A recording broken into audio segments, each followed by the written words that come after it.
Welcome, everyone, and welcome to Crimes of Our Times Live. I'm filmmaker author John Borowski, and you may have seen my works on screen, such as H.H. Holmes, America's First Serial Killer, and in books such as the John Wayne Gacy murders, Hunting a Predator.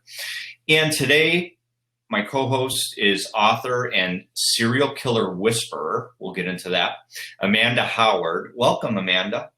Hi, John. This And is Amanda, exciting to be here.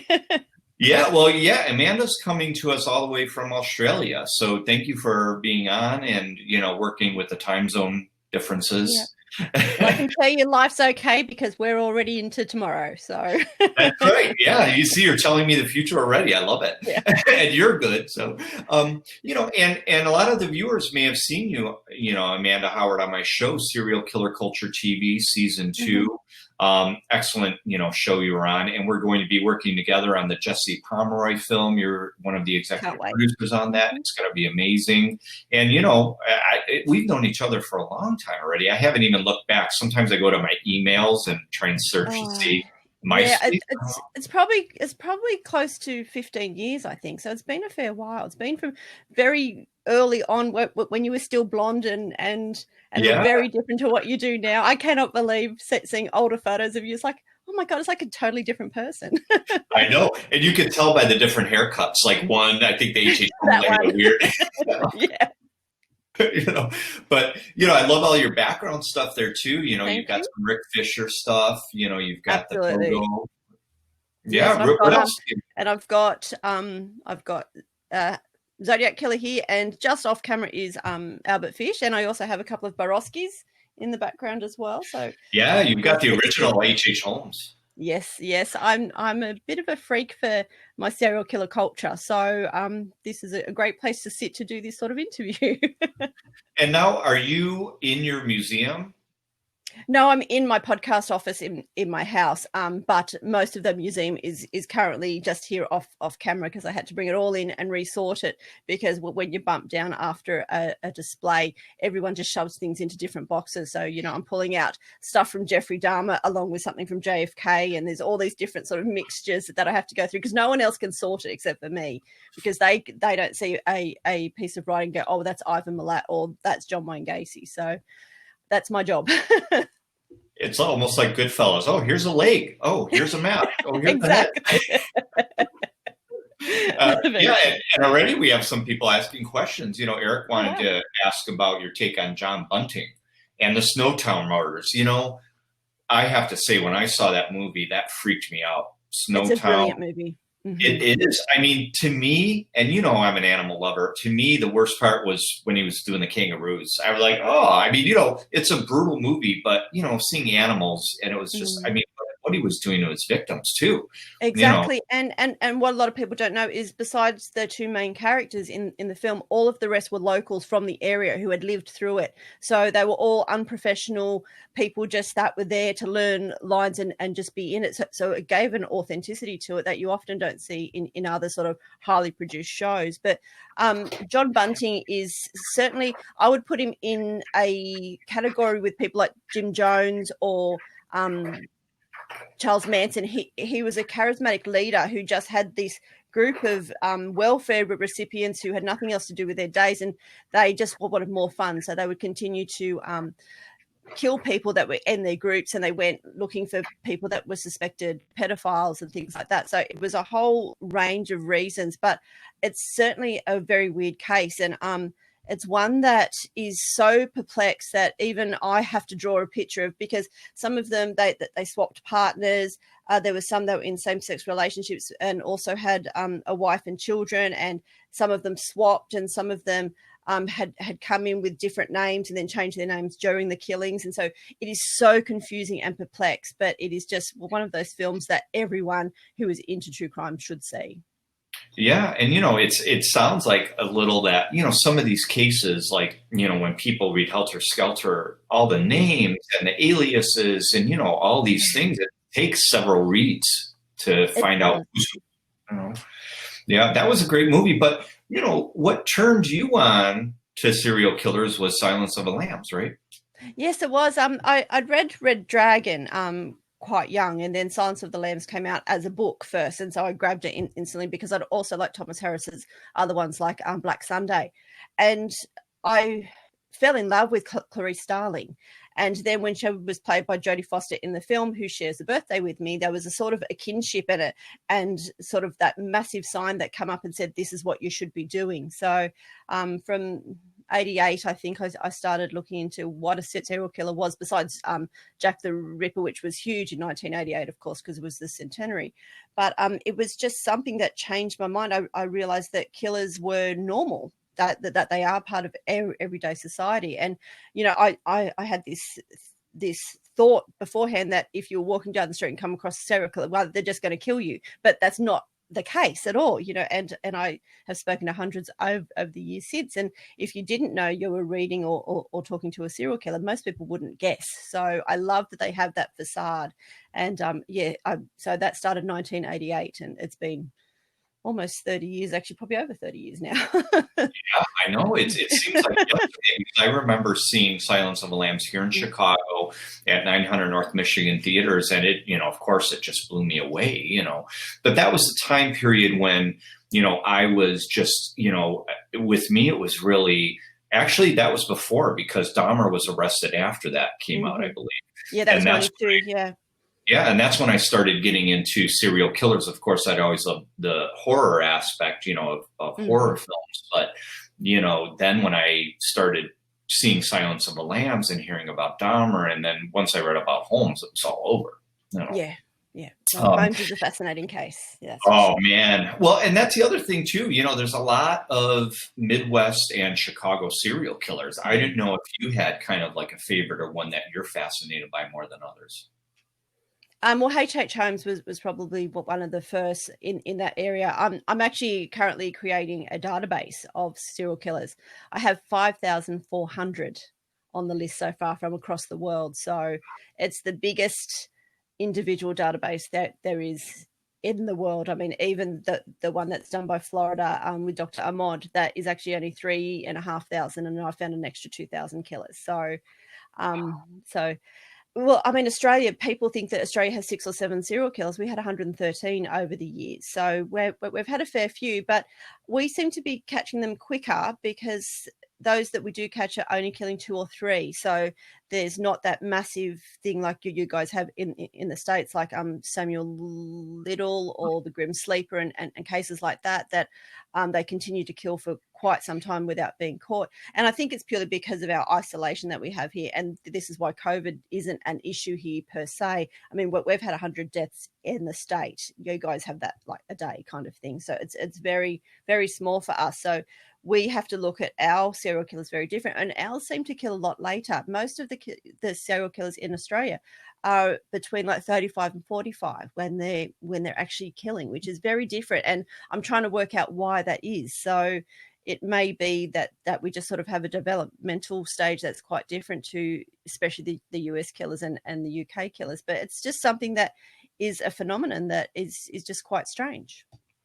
I find that fascinating because I've always, you know, worldwide, yes, but I've always looked at the United States. And personally, I feel, you know, like the Midwest and the West Coast have been the worst. I mean, in the U.S. and, you know, and what you're doing now is very important because people ask that, well, why? Why do you think? And, you know, sometimes I say, well, maybe it was the extreme heat in the West and the snow made Geen go crazy on his farm. Who knows? You know, but this is important what you're doing because you're studying the serial killers, the numbers, why they're doing, and their locations.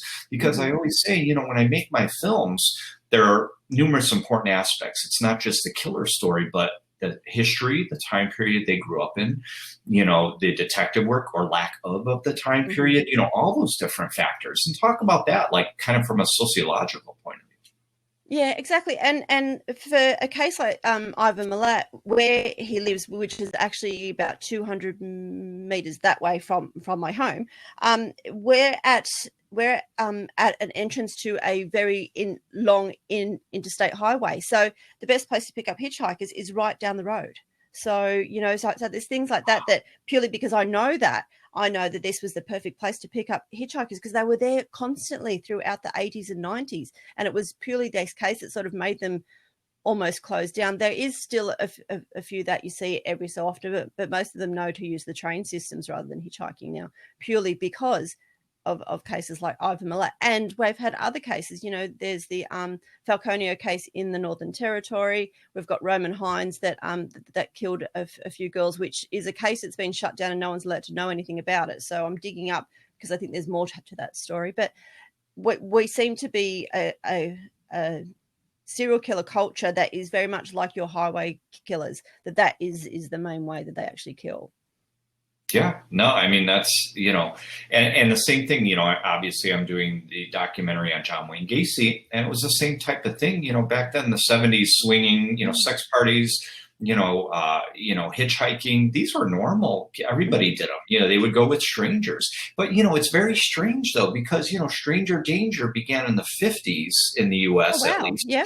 You know, and then by the 70s, you would think people would be well versed to be like, okay, you know what, we know not to go with strangers, but they didn't, you know. And I always say, like, Albert Fish was the original in a way in the US here, because he was, you know, tempting kids with candy, and he would strangle them, murder them, and cannibalize them. And, you know, it was almost because of people like him that stranger danger was, you know, created here in the US as warnings, you know.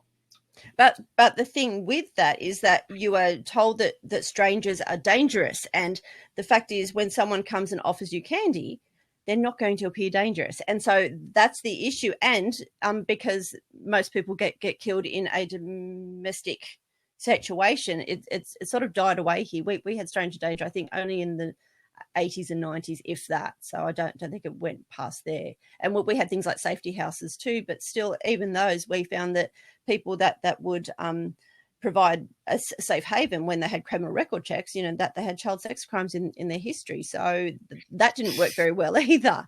But yeah, it's just amazing that the surroundings and the environment actually plays a major role in how these killers killed, because it's not just, oh, well, I've decided I'm going to kill. It's about their accessibility to victims. And as you said, you know, the sex parties and things like that actually did create that environment. You're right. And maybe was even a bit alluring too, obviously, you know, well, this, you know, we'll walk that line, you know, to see if anything happens to us, you know, and well, some didn't come back, obviously. Eric's got a question. Was Wolf Creek more factually based or fiction? I was wondering about that too. I mean, there's a little bit of truth in that, right?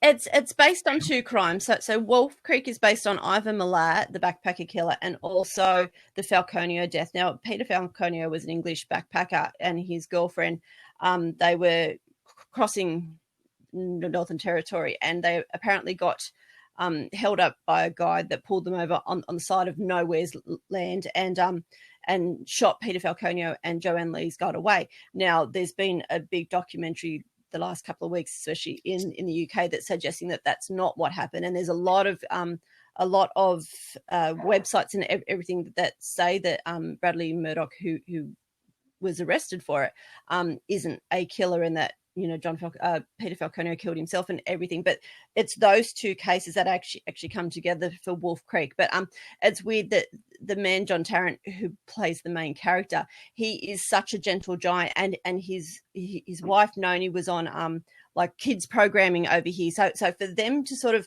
move on to this dark serial killer with this evil laugh, it's just playing against type. It's like in Breaking Bad, the main guy in there going from Malcolm into that show. It just sort of blows your mind they can play such diverse roles. But yeah, John Tarrant, that plays the role, did a very good job, and that laugh is his own. Like, there's no killer that has that laugh. But the brutality of the murders is actually very much akin to the backpacker case. So that makes sense, because, you know, with the many of these films, they'll choose the, you know, sensationalism. Even documentaries, I've seen it. You know, I've seen Richard Chase documentaries where they don't talk about schizophrenia at all. It's just gore, murder, vampire, you know, and I'm beginning to get more of a grasp on that now, because I'm interviewing people from a Gacy film who are alive, that were alive during the case. You know, so these experts that I'm interviewing, they're saying, well, you know, there's the sensationalism aspect, but what's reported, and then there's also another aspect that's kind of the evidence truth aspect. And do you find, sorry, I'm going to ask you a question now, John. Do you find that with true crime, you actually need to actually censor yourself, like you know more than what happened than what you will display or write? Because I find it that's definitely true here. Yeah, yeah. There are many reasons to do that. It depends. Like, I wanted, since I published the book on Gacy, I wanted to give a little, hints of what's coming up in the film, but, I don't want to let it all out before it was released. Plus, you have to be careful about, what the authorities, because the Gacy case is open. Yeah. They're still searching for the 6 bodies. So, I have to walk that line carefully as far as, what I tell. And, but usually, I try not to censor myself, but it just depends on the situation, what it is, that we're talking about, whether it's the victims or the law enforcement end, or, but they haven't said anything to me specifically about, hey, we don't want you to mention this or that. But, the Jason Moran, who's in charge, the lieutenant of the Gacy case now, it's a great thing, because it's, kind of putting the word out there, that they're still searching, for the identities of these bodies. Hopefully, I mean, every so often, it seems about every 5 years or so, another victim gets a name. So it's good that case continues. But yeah, I find like some cases like Marc Dutroux in Belgium, that case I know so much about, but what I've written about is probably a quarter of what there is available, purely because it's so horrendous and so horrific that I think talking about child victims, there's just a line that sometimes I feel you just don't want to cross.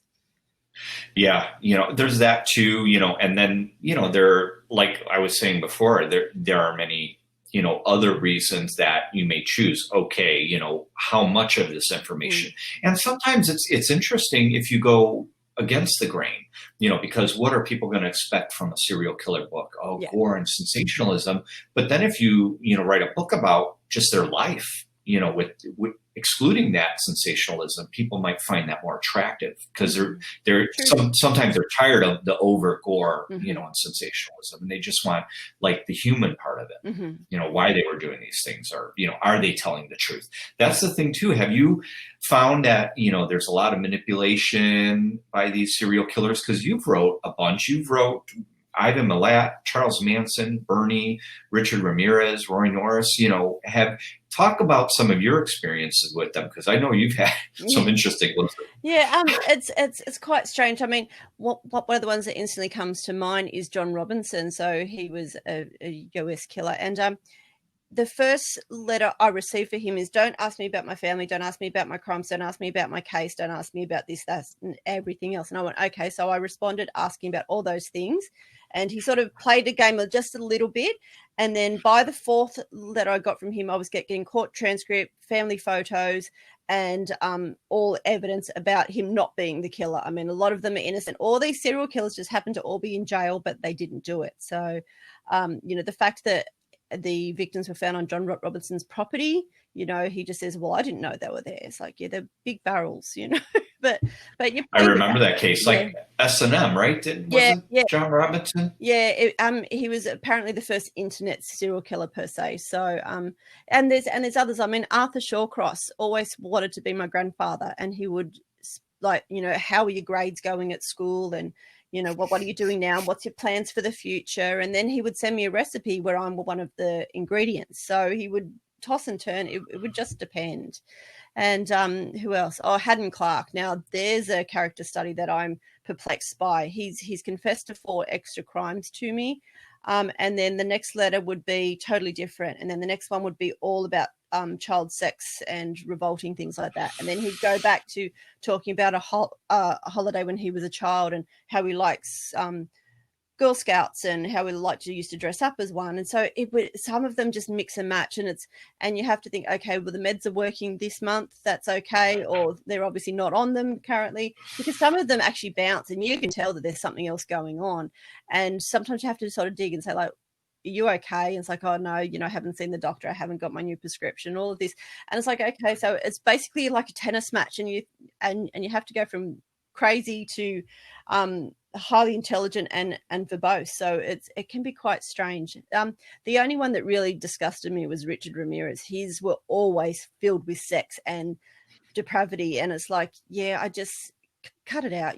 I learned very quickly that though you play the game with them, you need to be boss, and they either like it or they don't. And most of the men I found particularly were happy to play that game for me to say, no, don't do that. And the next thing I would get from them would be filled with apologies. Oh, I'm sorry, I offended you and all that. It's like, good, let's keep this straight. So it's been an interesting journey through all of that. I mean, I've got boxes of them here, and I've lost a whole stack of them as well. But there is just a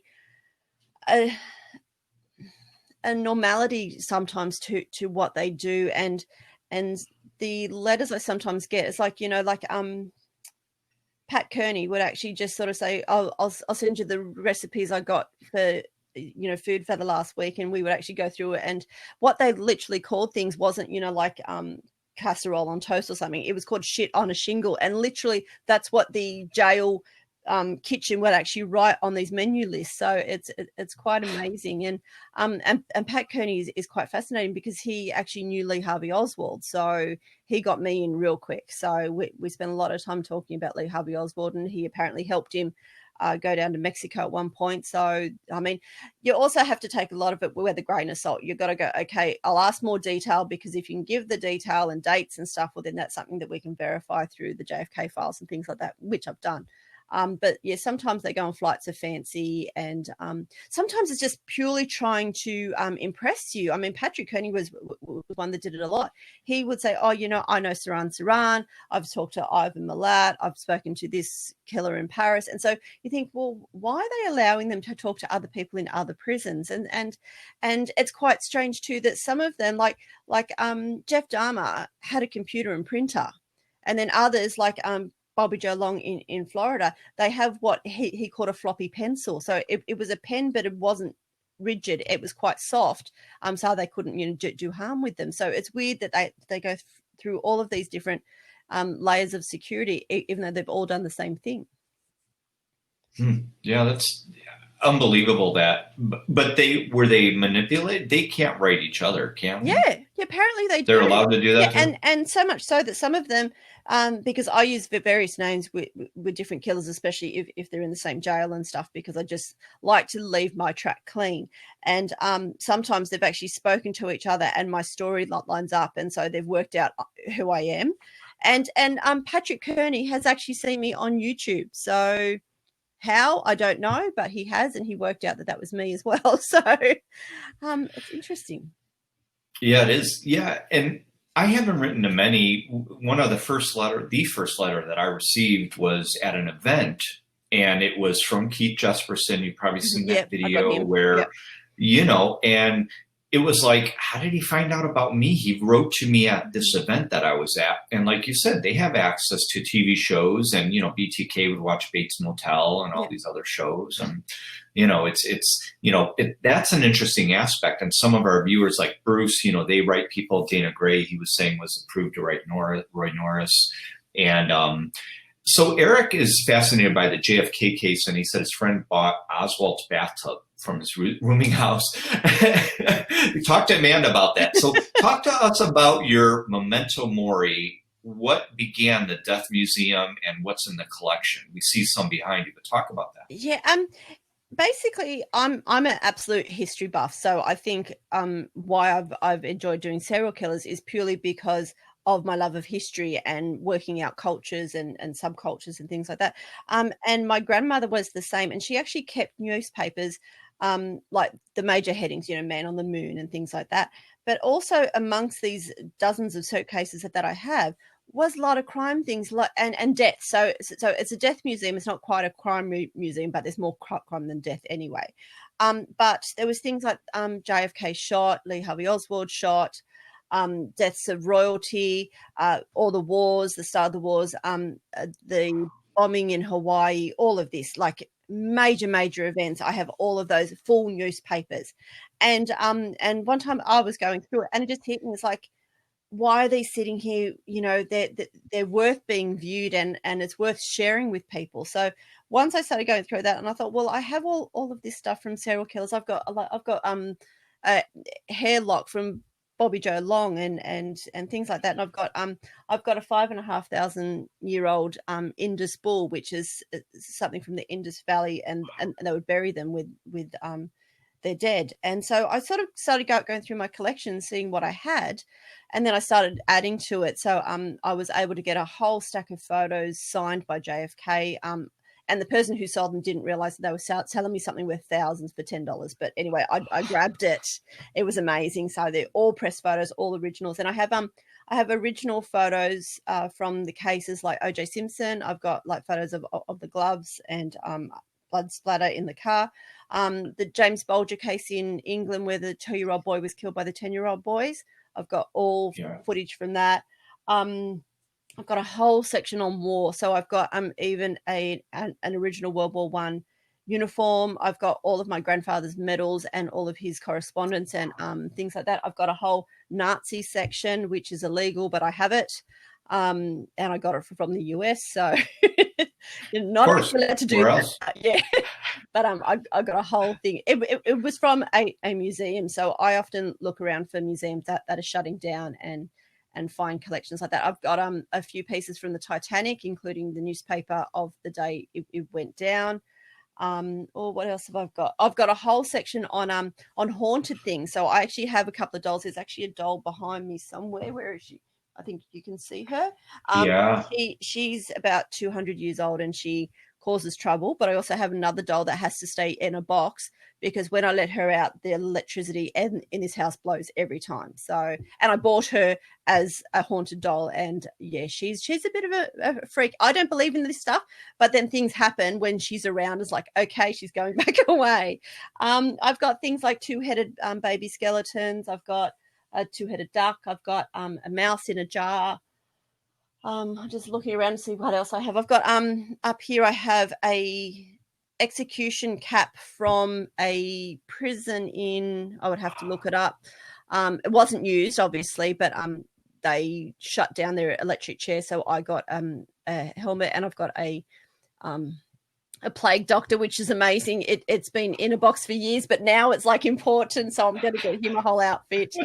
Behind me here is Frederick Deeming. Now, Frederick Deeming is a serial killer in England and Australia around the time of JFK, and for a lot of people, not JFK, Jack the Ripper, and so a lot of people believe that he is Jack the Ripper. So that is a cast of him after he was hanged. So, and I've got Ned Kelly as well.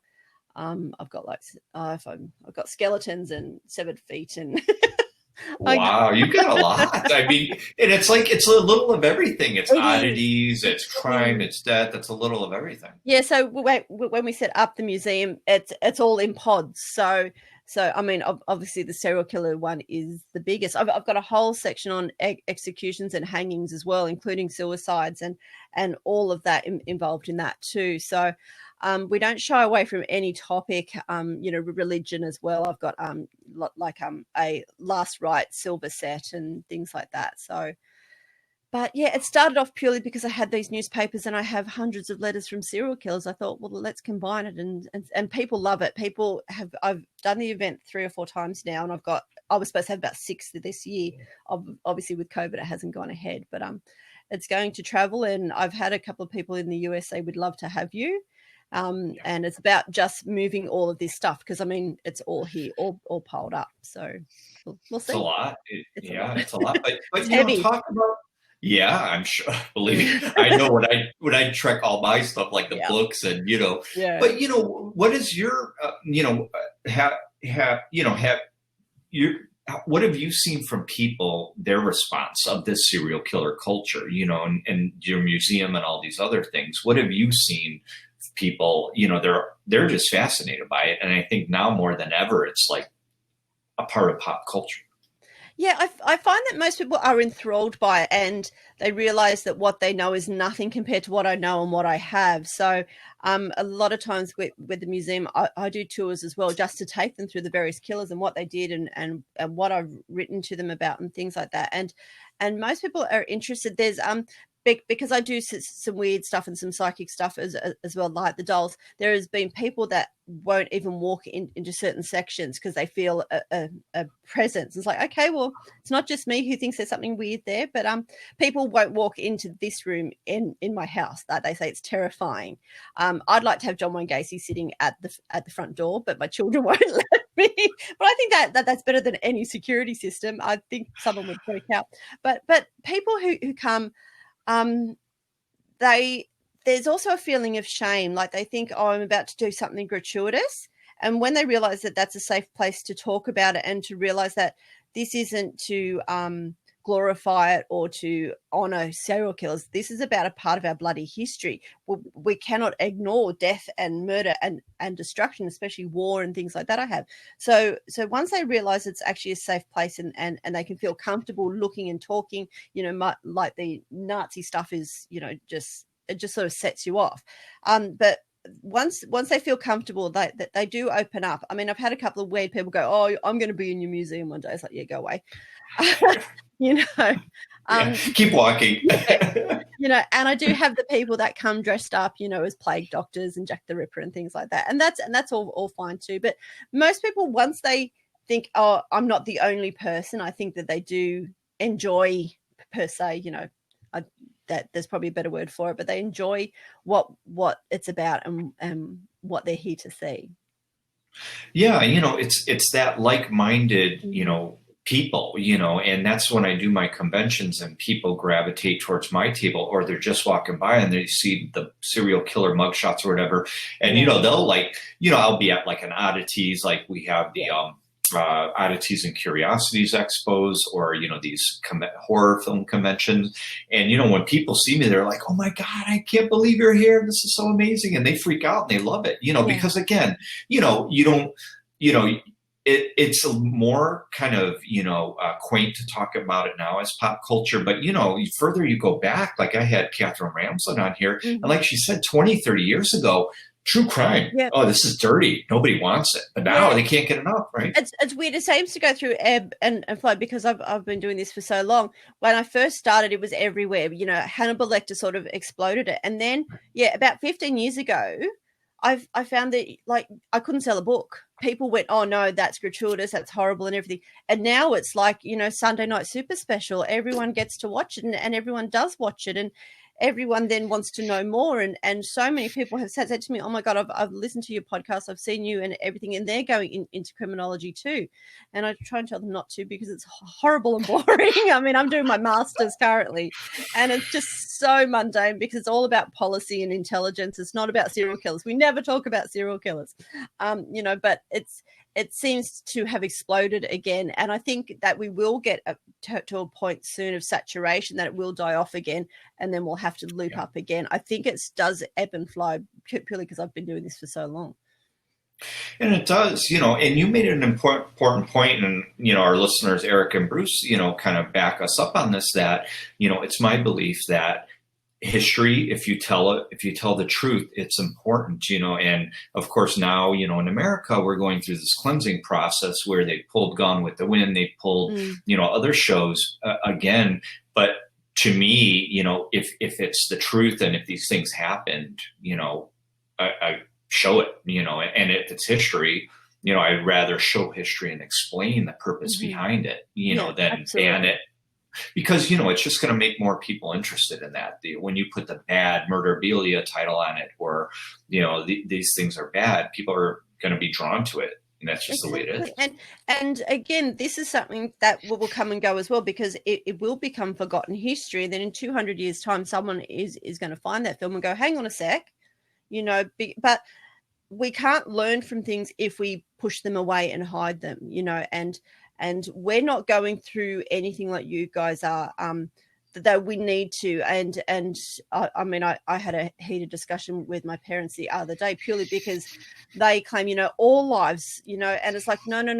You got to understand, we know that all lives do matter, but Black lives haven't. And that's the issue, that we're trying to get them equality. And they just don't see it. They say, well, what stops them? I said, well, read this article. And there's so many that are coming out black men in the US are coming forward saying, well, this is my story. You know, I got stopped purely because I was walking along the street. The man that was shot, you know, a couple of months ago over there just for jogging through his neighborhood.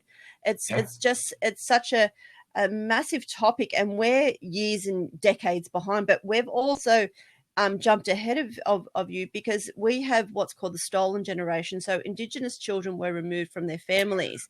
And about 10 years ago, we had Sorry Day. And that was like, we're going to start to mend those, because the Indigenous families here often are a community. And so, you know, if one person goes to jail, well, it affects the entire community. Whereas in white culture, it doesn't. You know, that guy's gone to jail, say, in 10 years. So it's affected us greatly, and we have a high percentage of Indigenous people in prison, and they're dying either at their own hand or at the hands of the guards. I mean, we had a lady, I think 2 years ago, was taken off a train supposedly drunk, being Aboriginal, and she was thrown into a cell. Now, she was actually having a diabetic fit, like she wasn't drunk, and she hit her head and died, and they didn't bother to call an ambulance or anything. And so there's events like that are happening, but we're trying to get that story out there. And most of this criminology masters I'm doing is based on Aboriginal deaths in custody, because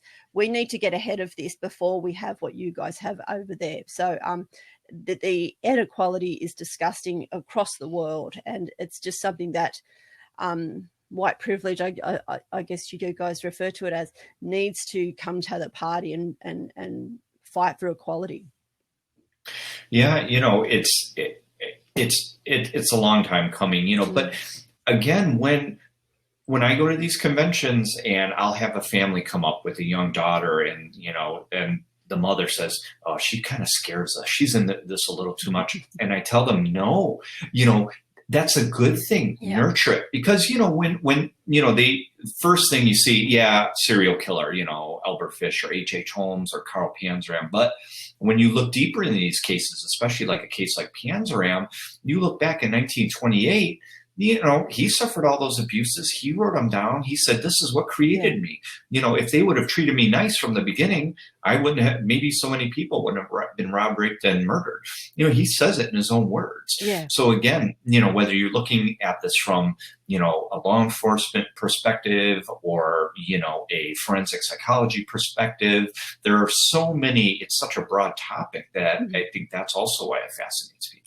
Exactly. And even the term serial killer, I mean, as soon as people say serial killer, that they think Dahmer, Gacy, all of those. They don't think about the mums who killed children, the poisoners that killed entire families, outlaws and bush rangers and things like that. There are so many terms under that massive umbrella. You know, you do have your sex killers like Bundy, but people just think of those killers. They don't think of all of them. And I do the same. Like, people come up and go, well, you seem a bit normal. Like, I was going for a photo shoot for an interview one day, and there was a goth guy standing there as well, and me, and I was in like a normal suit, makeup and heels.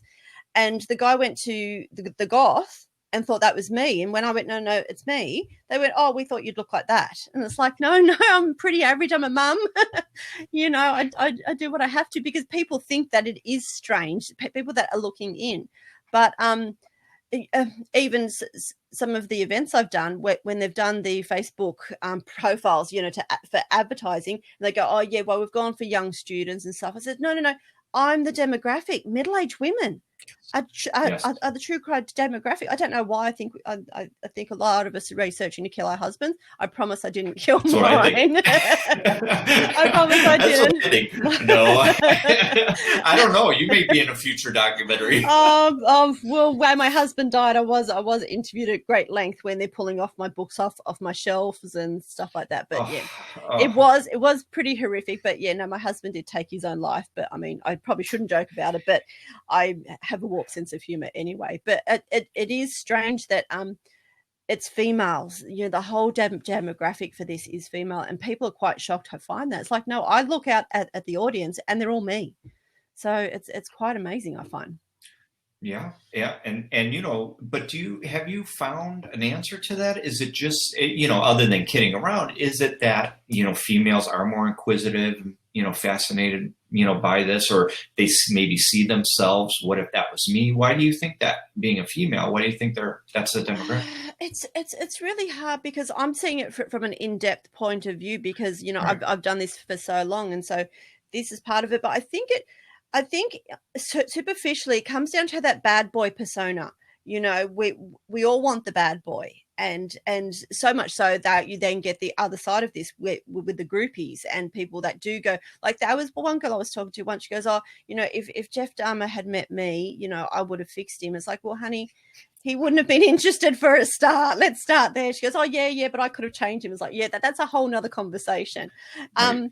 But I find that it is that danger, that we've been raised up being damsels of distress, and these are the bad boys. So it's is that combination of those two, and the fact that we're actually stronger and have a voice these days, that we're not the damsels, and we want to know why the boys are killing, And yes, there is, Eileen Wernoth, Kathleen Folbig here in Australia. There's actually, I think my data shows that it is 40% female in serial killers. So it's actually a lot bigger than people think.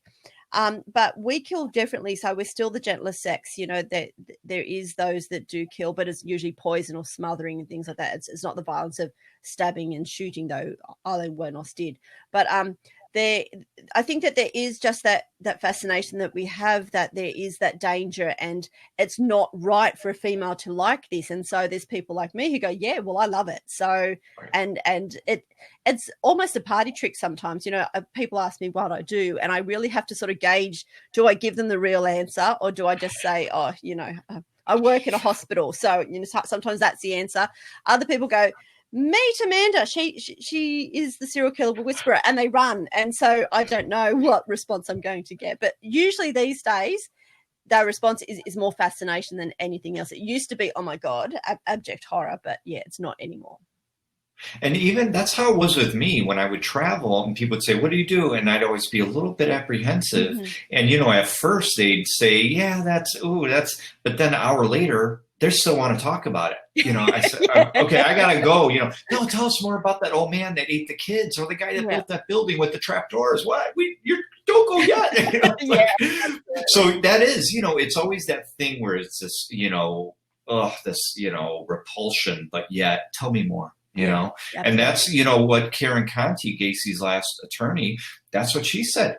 People are always like, how could you have defended that monster? But what was he like? Tell me about him. It's like, there's always that fascination, and talk about your books. What was your, it looked like your latest book here in the U.S. was The Story of the Hanged. Was that true? Yes. Or is there a newer one?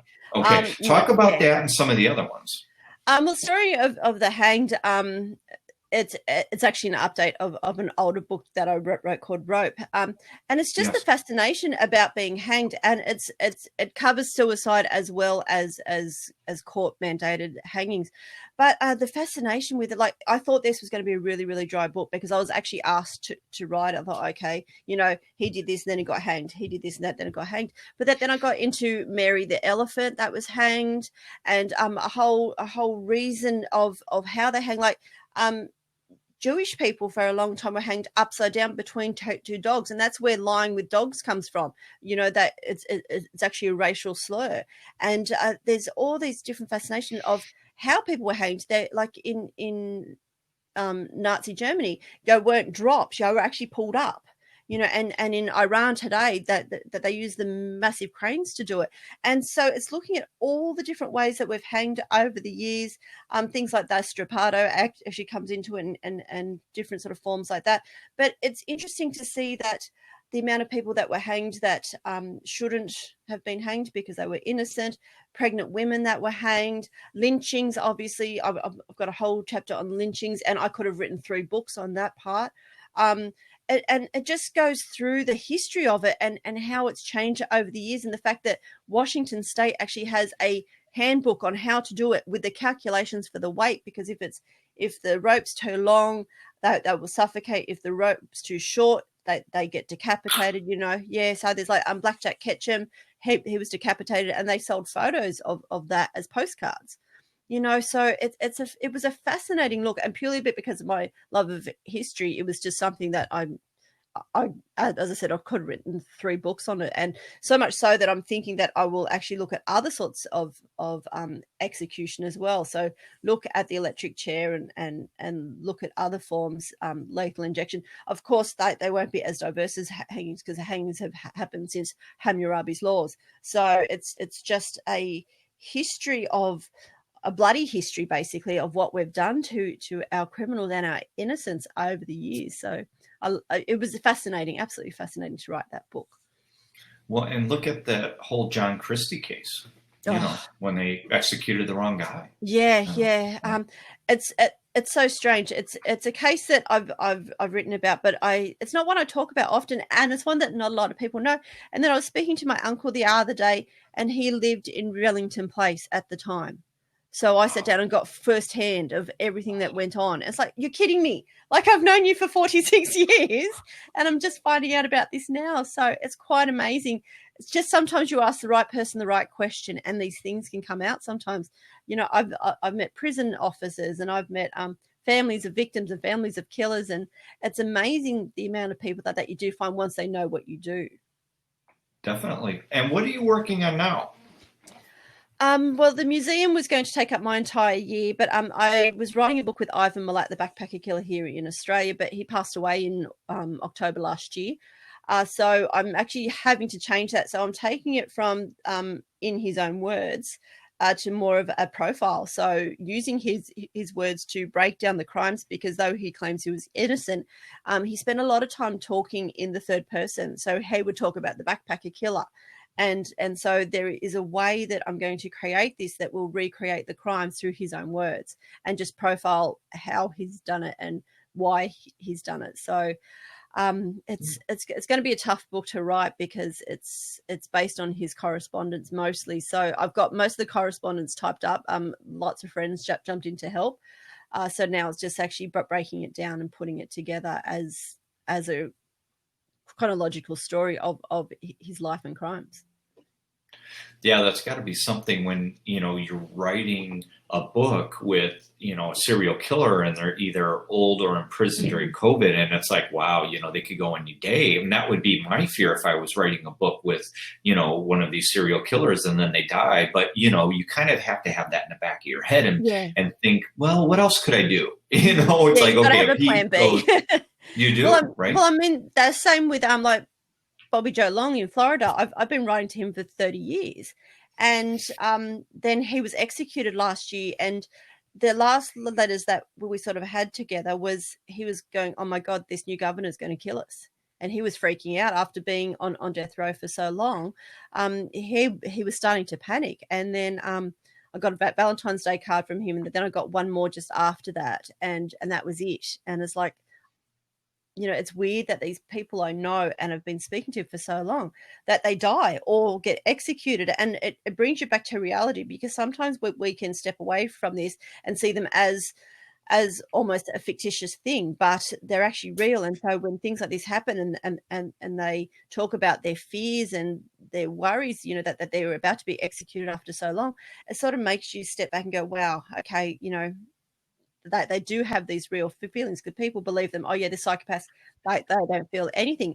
They just feel things differently. Well, and that's, we were talking recently about BTK, and how he put the pillow under the victim's head, and, how that duality, is like you're saying. And that's what fascinates you, me, and everybody, because, your book, Bound by Blood, Killers We Trust, that's what it's about, right? Yeah, it is. I mean, yeah, and that book shows it, that everyone around these killers have no idea what's happening, because they're able to compartmentalize their crimes and put them into a box and get on with their days. I mean, it's something that I've actually had to learn from killers. And, there is things that I do and know, and that I need to pack things away so I can function, because I still have to be a mum. I still have to do things. And sometimes you think you're going down such a dark rabbit hole that you don't come up for air. And so you learn from them how to put it away and to not think about it. And that book I wrote, Bound by Blood, is like that. They, there's discussions with families that these people grow up sometimes in relatively normal homes, and so why did they choose this life? And it's purely can be something weird, like a girlfriend didn't like them anymore, or there was a girl that they become infatuated with, or like John List, he killed his family because he was ashamed that he was broke. It's just strange that these people can be forced to do things, and it's how they do that and still come away from a loving family. Yeah, well, there was the one guy several years ago here in the U.S. that had killed the 2 or 3 kids, remember, because he had an affair. Yep. Big news about Chris that Watts. guy. But Right, Chris Watts. But we're seeing, I think, more of that. Like you're saying, it's not, are the majority of, murders and killings now, they're like the one-offs or the two-offs are by people, family members or friends or people they know, and kidnappings too. Yep. Yeah, it's so strange, and it seems to be happening more and more, and that's why it's almost to the point now the serial killers are getting pushed aside, because we are seeing these cases like the Chris Watts case, and school shootings are still a huge thing. I was watching a tape the other day of Nicholas Cruz. He was being interviewed, and he asked to speak to his adopted brother, and his adopted brother comes in, and it's about a quarter of an hour long, this YouTube clip. And his brother is saying, I'm still your brother. I still love you, and it's just this total breakdown that this man knows what he's done, and his brother needs to be there for him in thick or thin. And it's an emotional thing. And it's actually what we're going to do on the podcast this week, just to look at how these families reconcile the person that they love with the person that they are, and how they can put those two pieces together in this very difficult puzzle. It's what fascinates me most, is that they have this facade that they can keep up so often, and they don't give a hint. No one sees it coming. I mean, BTK's wife, she had no idea. Gary Ridgway's third wife, no idea. Yeah. And then there are some, again, I just go back to Gacy now because that's what I'm doing. And they're, the second wife saw these signs. I mean, but they sometimes they choose to ignore them. Where memory with his mother, the case could be made that she may have known that he may have been doing these things, and that's why she moved, to a different area of Boston, and they shelter. It's like the Bad Seed movie. Oh, not my child, and it's that. I don't know. I mean, I think there are 2 different versions of that. Like you're saying, okay, acknowledging, yes, you did these things, but I still love you. But then there's that denial. Yeah. Like, oh no. Like look at Baumeister. To this day, they still say, the wife and kids say, he didn't kill those gay guys. Yeah. It wasn't him. Yeah. No, not our dad, not my husband. Mm-hmm. Because then the wool's pulled over their eyes, exactly. Right? And, no, he didn't fool me. Exactly. And that's what Bound by Blood's about, is how these families feel that they don't know the person that they're closest with, and they end up having issues with trust. They end up having concerns about valuing their own lives, because they realize that what they have lived has been a lie, and so it makes it very hard. So they either shut down or they deny, and it's just a weird place to be. And I couldn't even understand how they could feel knowing that this is who they've loved, and they thought they were loved. Yeah, the children, like you're saying, BTK's daughter, I mean, I've, actually heard that, Gacy's children are, well, and they're living happy lives and staying out of the, publicity, which is great, and that's all you could wish for, for the children of some of these, killers, that they just live a good life, and they're not hounded or nobody knows about it, So where is the best place for people to buy your works? I know they're on Amazon. And your site is amandahoward.com.au. Yep. And you have a podcast too? Yes, Monsters Who Murder, Serial Killer Confessions. So basically my co-hosts and I, we break down serial killer confessions, basically. So I go on YouTube, find the confessions, and actually go through how the police are interviewing them, how they're responding, body language, tics and traits, and just working out how the brain is thinking whilst they're answering these questions. I mean, some of them are quite mundane, like Israel Keys went for 12 hours and I sort of cut it down to an hour and worked on that. But then this week we did Brian David Mitchell, who was the man who kidnapped Elizabeth Smart. Now, that interview, the two officers are in his face screaming and poking at him, and it's so totally different and absolutely fascinating. So we do go a bit off serial killers sometimes just to give it some variety, but it's just something that I like doing is breaking down how the mind's thinking.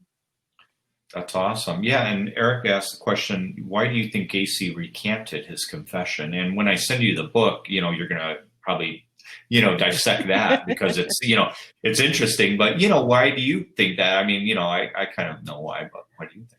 Okay. Why did Gacy recant? I think it was just part of the game. So if he recants, well, then they're going to have to keep doing their tete-a-tete. So they need to continue questioning him to make him fail and make him fall over and realize how it's going to be reconstructed. So that's my theory on that. Yeah, exactly. And then, he was, he wasn't, he was a great predator, but maybe not the smartest guy in the world, but he knew how to manipulate, and he knew, look, he dragged that out for 14 years or whatever, and then he was a huge celebrity. He loved it all. He got the attention. He got to paint his paintings, take pictures with people, he milked that to the last, second of his execution. Actually, that's something I have. I do have an original Gacy. So I've got the skull. Oh, you do? Yeah, I've got the skull clown one. So. Oh, wow. Yeah. I'd love to have one of those, that's like the penultimate, one of his, Pogo or whatever, but yeah, that's awesome. So give another plug about your stuff. You've got, how many books do you have? Dozens, 26, right? Or... No, I've done 26 books. So, 4 of them are fiction. So I've written, actually 5 of them are fiction. I've written a horror anthology, and I've written a true crime, a police detective in a place called Somerset chases after serial killers. So write what you know kind of thing. And Kate Riley, yeah, right? Yeah. The Kate Riley series. Yeah, and awesome. Yeah, so and the rest are all true crime. So basically, anthologies of criminals, histories, things like Rope is about the history of executions. So, but there's a whole different gamut. I mean, Bound by Blood is about different sorts of killers. So it's not just serial killers, because there is people like John List in there. But it's just a range of cases that I enjoy. I've done a lot on UK and European killers as well, because most books seem to focus on the US cases purely because the accessibility. I mean, US cases are very open, but it's so hard to get anything on Australian cases or UK cases. So I do have a couple of sort of insider tips that I use a lot. So, but I've written on all different things, and yes, I have my museum and I have the podcast, which is going well. It's a lot of work. Actually, behind me, I hate being backwards. All of this here is serial killer letters from people like Jeff Dahmer, Gacy. I don't have anything from Bundy. I didn't ever write to Bundy. So, but yeah, I've got Dahmer, and I've got a fair few from Gacy. So well, and I know, Eric, I think it was Eric or Bruce, they said they loved it, and we would love to have your, Memento Mori here in America. That would be awesome if we could make it happen. Yeah, I'd love to. Yeah, that would be great. And I'll so yeah, I'm sort of the first here. So true crime and oddities and stuff isn't huge over here, but I'm thinking I can create that, and I would love to bring at least some of it to the US. So.